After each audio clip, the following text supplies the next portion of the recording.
আমাদের বাংলাদেশের কালচার অনুযায়ী আমরা কম বেশি কিন্তু সবাই একটু রমজানে আ বিভিন্ন ধরনের ছোলা বুট বা ভাজা পোড়া খাবার খেয়ে থাকি। আমাদের আসলে পুষ্টিবিদ হিসেবে একটা পরামর্শ থাকে যে আপনি চাইলে খেতে পারেন কিন্তু অতিরিক্ত রকমের ভাজা পোড়া খাওয়াটা কিন্তু স্বাস্থ্যের জন্য কখনোই ভালো নয়।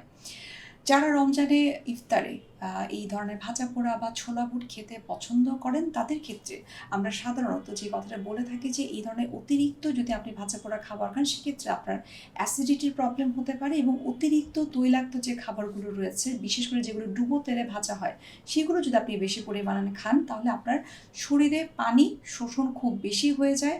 আপনার পানি শূন্যতা দেখা দিতে পারে, গ্যাস্ট্রিকের সমস্যা দেখা দিতে পারে এবং সেই সাথে যে একটা ডিসকমফোর্টনেস, এই বিষয়গুলো কিন্তু কাজ করে। সুতরাং ইফতারে চেষ্টা করতে হবে অতিরিক্ত ভাজা পোড়া অথবা ছোলা বুট ধরনের যে খাবারগুলো রয়েছে, মসলাদার যে খাবারগুলো রয়েছে, সেগুলোকে বাদ দিয়ে অথবা কম খেয়ে সহজপাচ্য খাবার, অর্থাৎ আপনি চাইলে খিচুড়ি খেতে পারেন, একটা হেলদি স্যান্ডউইচ খেতে পারেন, আপনি দই চিড়া খেতে পারেন।